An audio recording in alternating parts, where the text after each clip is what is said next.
Hello dear students, मैं doctor Abha Gupta, associate professor home science, government Meera girls college Udaipur. आज चर्चा करूंगी role of mass media and mass communication. ये हमारा सेकंड वीडियो है। पहले वीडियो में हमने चर्चा की थी दो मास मीडिया के बारे में, रेडियो और टेलीविज़न। तो जब हम जनसंचार की बात करते हैं, क्योंकि ये एक वृहद समूह है, बिखरा हुआ है, असंगठित समूह होता है, भांति भांति के लोग, भांति भांति के क्षेत्रों से आने वाले लोग चूंकि इसके रिसीवर, श्रोता या दर्शक होते हैं, अतः अलग अलग तरीके के माध्यमों या मीडिया का प्रयोग जनसंचार के लिए किया जाता है। इस जनसंचार माध्यम में एक बहुत ही सशक्त या प्रभावशाली माध्यम है समाचार पत्र या न्यूज़पेपर। जनसंचार माध्यमों में समाचार पत्र तथा पत्रिकाओं का महत्व सबसे प्राचीन है, जो आज भी उतना ही अधिक सशक्त बना हुआ है।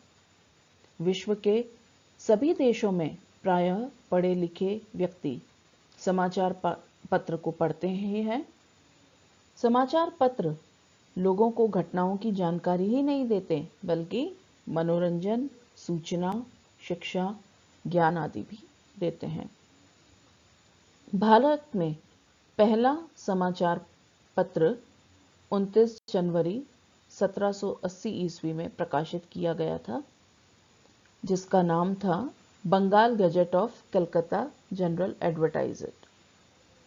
कोई भी नवीन सत्य, काम, विचार, सूचनाएं, कार्य स्थिति या विकास जो विशाल जनसमूह में रुचि उत्पन्न करें, वह समाचार कहलाता है।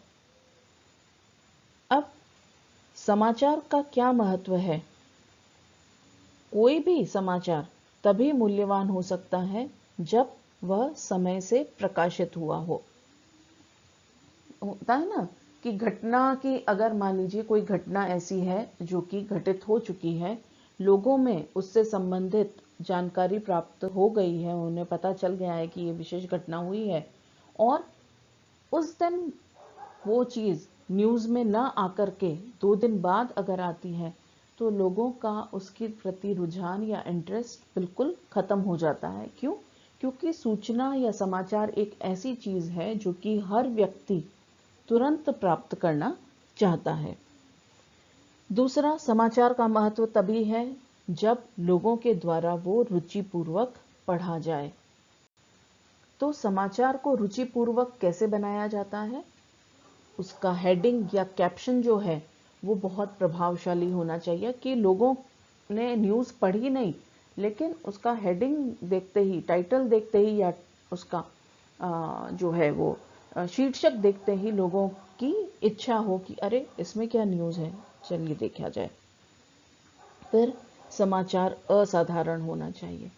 रोजमर्रा की बातें जो हैं वो लोग या पाठक या श्रोता या जो दर्शक हैं वो पढ़ना पसंद नहीं करते हैं। कुछ अगर नई वस्तु है, वो एक जो है प्रभावशाली समाचार बनता है।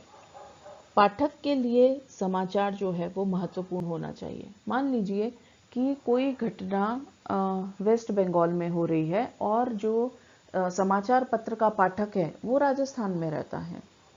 तो आम जो घटनाएं घटित होती रहती हैं कि कहाँ पे जो है वो पानी की सप्लाई कम हो गई, या ये हो गया, या ऐसी कोई रोज़मर्रा की चीज़, तो राजस्थान में जो बैठा पाठक है उसका, वो उस चीज़ को पढ़ने में बिल्कुल भी इंटरेस्ट नहीं दिखाएगा। तो इसलिए ज़रूरी है कि कहाँ का आपका समाचार पत्र का पाठक कहाँ है, तो वहीं की न्यूज़ उसको प्रदान की जाए। इसी से संबंधित घटना जितनी पास या नज़दीकी हो, पाठक की रुचि और समाचार को पढ़ने में उतनी ही ज़्यादा होती है। मान लीजिए कि आप अगर उदयपुर शहर में रह रहे हैं और कोई घटना अगर नाथद्वारा, राजसमंद में घटित होती है, तो व्यक्ति को उसमें इंटरेस्ट आएगा। लेकिन वही घटना अगर मान लीजिए बाड़मेर में हो रही है, या गंगानगर में, या अलवर में है, तो शायद व्यक्ति अपने आप को उससे उतना ज़्यादा कनेक्ट या जोड़ नहीं पाएगा। किसी भी कार्य की रिपोर्ट जो समसामयिक हो, जिसमें अनगिनत सूचनाएं हो, जो विश्वसनीय ढंग से संकलित की गई हो और अधिक से अधिक लोगों के लिए लिखी गई हो, उसे हम समाचार कहते हैं। तो समाचार का जो क्षेत्र है वो काफ़ी विशाल है, काफ़ी व्यापक है। और समाचार पत्र जो हैं, आज की तारीख में आपको अनेकों समाचार पत्र जो है वो प्राप्त होते हैं। आप जब मार्केट में जाते हैं किसी बुक शॉप पे, तो वहाँ पे आपको बहुत से भांति भांति के, जो कि नेशनल लेवल के हैं या इंटरनेशनल लेवल के हैं या प्रादेशिक हैं, क्षेत्रीय हैं, लोकल उसी सिटी के हैं, तो अलग अलग तरीके के न्यूज़पेपर जो हैं वो प्राप्त होते हैं और उनकी सूचनाएं भी उसी के आधार पर होती हैं। हाँ, पर इन सब में सबसे जो महत्वपूर्ण है समाचार पत्र से संबंधित, वह है उसकी समाचार या खबर की विश्वसनीयता। अगर किसी भी समाचार पत्र में जो सूचनाएं या समाचार छापे जाते हैं वो सही नहीं है, तथ्यात्मक नहीं है, तो श्रोता या पाठक की संख्या जो है वो धीरे धीरे गिरने लग जाती है। अब हम बात करेंगे किताबों, पत्र पत्रिकाओं या बुक्स और मैगजीन्स की। जनसंचार में इनका भी बहुत बड़ा योगदान है। पर हाँ, एक चीज़ है किताबों से संबंधित, या ये जो समाचार पत्र, पत्रिकाओं, किताबों इत्यादि की हम बात कर रहे हैं, ये सारी चीज़ें आती हैं मुद्रित सामग्री के अंतर्गत या प्रिंट मीडिया में। तो इसका जो ऑडियंस या श्रोता वर्ग है, इसका जो प्राप्तकर्ता है, उसका पढ़ा लिखा होना आवश्यक है। ये एक इसकी थोड़ी सी सीमा है या एक लिमिटेशन है। जनसंचार माध्यम में किताबों की भूमिका अहम होती है। किताबों द्वारा केवल ज्ञान ही नहीं मिलता, बल्कि मनोरंजन, कॉमर्स, शिक्षा, स्वास्थ्य आदि की जानकारी भी मिलती है। पूरे विश्व में शिक्षा तंत्र का एक महत्वपूर्ण भाग किताबें ही हैं। चाहे वो पाठशाला हो, विश्वविद्यालय हो, तो वहाँ अभ्यास क्रम के नियमों द्वारा पढ़ाई की जाती हैं और वो किताबों में छपी होती हैं। किसी नौकरी के लिए उस संगठन की जानकारी वहाँ की किताबों से प्राप्त होती है। किसी भी विषय की किताबें जो हैं वो ज्ञानवर्धन करती हैं। जैसे संगीत पे कोई किताब लिखी हुई है, या विज्ञान क्षेत्र में कंप्यूटर, भूगोल, व्यापार, कॉमर्स, पर्यावरण, कृषि आदि बहुत से क्षेत्र हैं जिनमें किताबें उपलब्ध हैं। किताबों की परंपरा भारत में काफ़ी पुरानी है। वैदिक पुराणों से ही यह बात कही जा सकती है। जैसे ऋग्वेद, यजुर्वेद, अथर्ववेद, सामवेद आदि संभवतः भारत में लिखी गई सबसे प्राचीन किताबें थी जो संस्कृत भाषा में लिखी हुई थी। इसी तरीके से रामायण, महाभारत भी भारत के पुराने ग्रंथों में कही जा सकती हैं। इनके अलावा आयुर्वेद, चिकित्सा शास्त्र, रसायन शास्त्र तथा वैदिक युग की अन्य ग्रंथ हैं जो पुरातन किताबें हैं। तो इस तरीके से हमने किताबों के बारे में जानकारी प्राप्त की। साथ ही साथ में जो पत्र पत्रिकाएं हैं उनका भी अपना एक विशेष योगदान होता है। उसमें जो सामग्री होती है वह काफ़ी रुचिकर होती है। साथ ही साथ पत्रिकाओं की एक विशेषता या खूबी ये है कि उसमें साथ में चित्र भी पाए जाते हैं, विज्ञापन भी होते हैं, जो सूचनाओं के साथ साथ में व्यक्ति का इंटरेस्ट सीख करते हैं या उसका ध्यानाकर्षण करते हैं। उसमें कहानी के रूप में या विज्ञापन के रूप में या किसी समाचार के रूप में, किसी विषय पर कोई आर्टिकल के फॉर्म में, अलग अलग तरीके से जो ये पत्र पत्रिकाएं हैं उनमें मटेरियल छापा जाता है। जो पत्रिकाएं हैं या मैगजीन्स हैं, ये भी अपने कंटेंट या विषय वस्तु के अनुसार अलग अलग क्षेत्रों की या अलग अलग विषयों की होती हैं, जैसे कि राजनीति से संबंधित है, देश विदेश की सूचना से संबंधित है, या किसी कॉम्पिटिटिव एग्जाम के लिए जो मैगजीन्स आती हैं जैसे प्रतियोगिता दर्पण इत्यादि, या मनोरंजन के लिए जो है एक लाइट मूड के हिसाब से गृह शोभा, मेरी सहेली इत्यादि इस तरीके की किताबें हैं। तो चाहे वो रीडर डाइजेस्ट है, या आप वुमेन्स एरा की बात कर लें, या हम इंडिया टुडे की बात कर लें, न्यूज़ वीकली की बात कर लें, तो विभिन्न प्रकार की जो मैगजीन्स हैं वो जनसंचार में अपना एक विशेष योगदान प्रदान है। इसके अलावा मुद्रित सामग्री में लीफलेट और पैम्फलेट का भी एक अमूल्य योगदान है।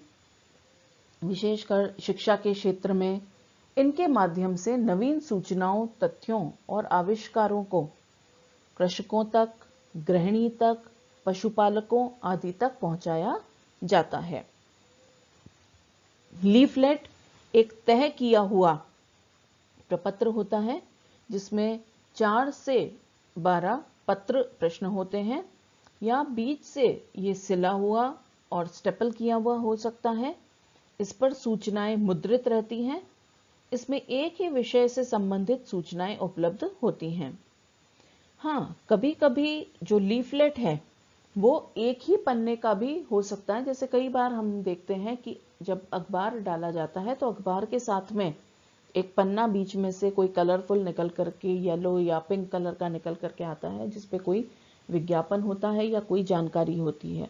या जब एग्जाम्स, कॉम्पिटिटिव एग्जाम इत्यादि चल रहे होते हैं तो हम देखते हैं कि स्कूल कॉलेजों के बाहर लोग जो है ऐसे लीफलेट की एक बंडल लिए हुए खड़े होते हैं और हर जाने वाले अभ्यर्थी को वो साथ में पकड़ाते जाते हैं।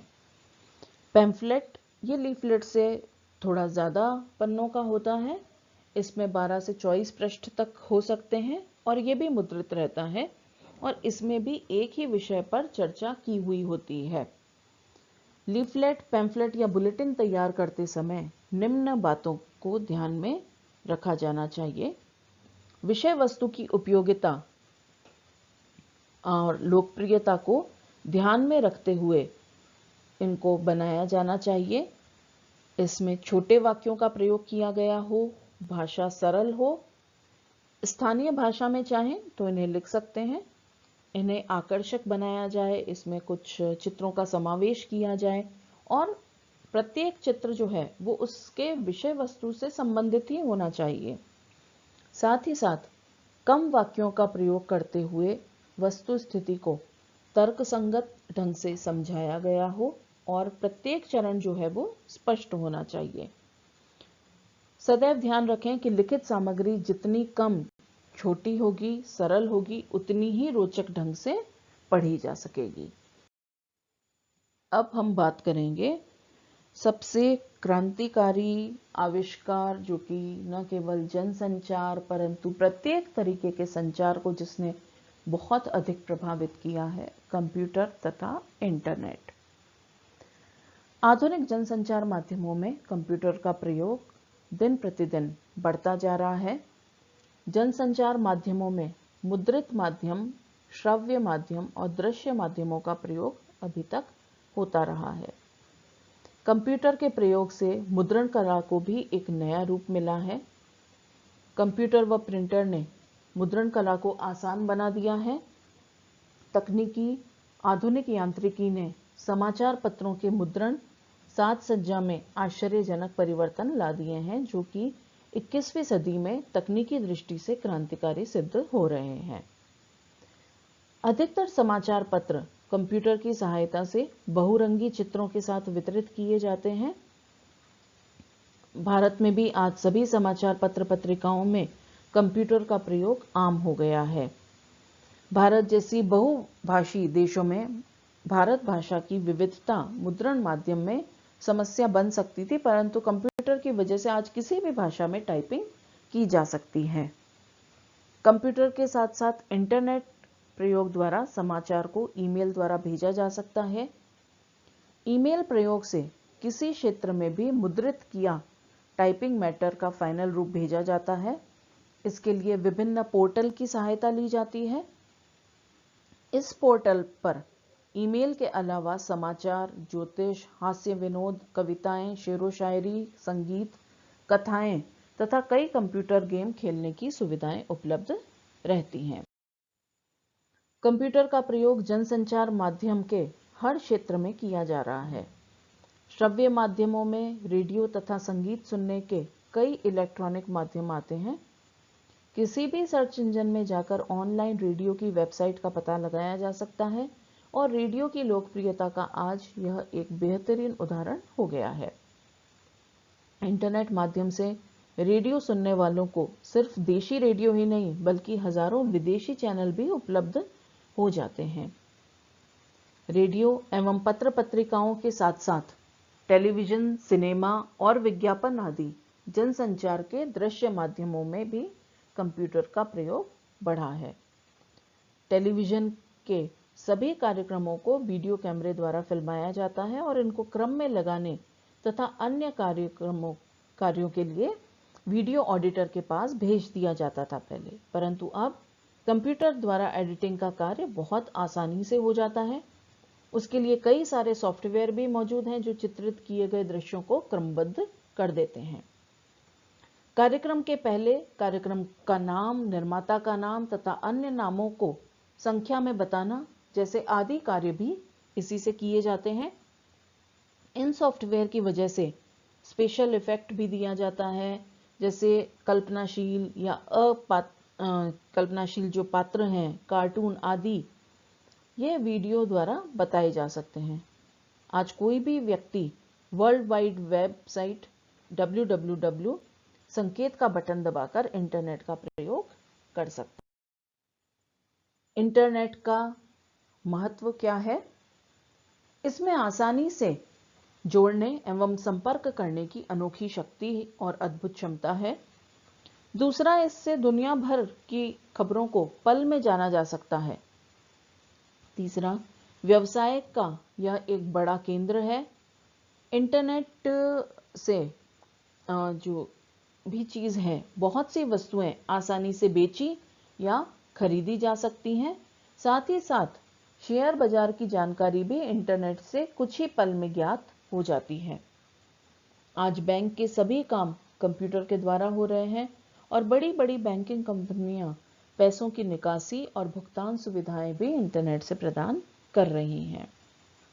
पांचवा, शोधार्थी और जिज्ञासु विद्यार्थी इंटरनेट से पढ़ने का कार्य कर रहे हैं। आज विज्ञान के विद्यार्थियों के लिए तो इंटरनेट एक अत्यावश्यक शिक्षण सामग्री की तरह उपयोग में आने लगा है।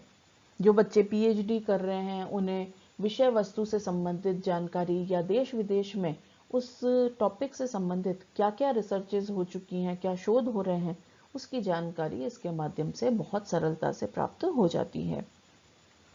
छठा, पर्यटन स्थलों की जानकारी के लिए पर्यटकों को बुक स्टॉल पर किताबें ढूंढनी नहीं पड़ती, क्योंकि अब ये सब चीज़ें इंटरनेट पे उपलब्ध हैं। इंटरनेट की वजह से उनका खर्चा भी बहुत कम होता है। रेलवे टिकट, हवाई टिकट भी इंटरनेट से बुक किए जा सकते हैं। होटल की बुकिंग की जा सकती है। वेतन का भुगतान आजकल इंटरनेट द्वारा किया जा रहा है। तो इस तरीके से देखें कि देश दुनिया की खबरें चंद मिनटों में इंटरनेट पे उपलब्ध हो जाती हैं।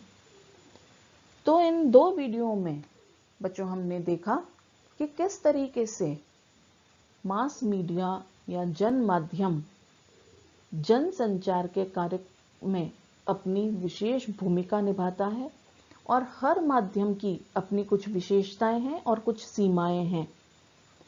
किसी को हम किसी से कंपेयर करके ये नहीं कह सकते कि यह बेहतर है या इसका उपयोग कम है, क्योंकि प्रत्येक माध्यम अपने आप में मौलिक है और उसके जो श्रोतागण या पाठक हैं या दर्शकगण हैं, वे भी निश्चित हैं। तो इस प्रकार से मास मीडिया जो है वो जनसंचार में अत्यंत सहायक सिद्ध होता है। बहुत बहुत धन्यवाद।